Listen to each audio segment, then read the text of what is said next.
Prizreni është zgjuar këtë të martë me një ngjarje të rëndë që ka tronditur opinionin publik.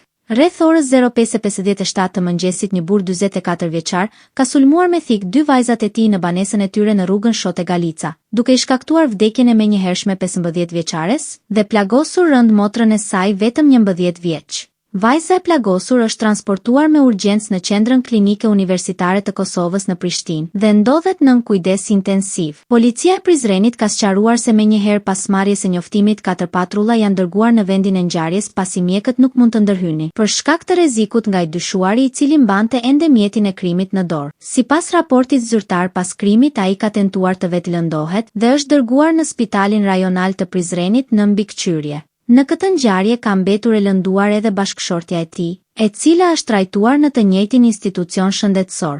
Autori i dyshuar bashkë me familjen e tij rezulton të jetë shtetas turk me qëndrim të përkohshëm në Kosovë. Policia ka arrestuar menjëherë të dyshuarin dhe ka nisur një hetim të detajuar për të zbardhur motive që çuan në këtë akt tragjik. Autoritetet janë duke bashkëpunuar me strukturat sociale dhe konsullore për të menaxhuar situatën e rënduar ndërsa reagime të forta kanë nisur të vinë nga organizata për të drejtat e fëmijëve dhe institucionet e mbrojtjes sociale në Kosovë.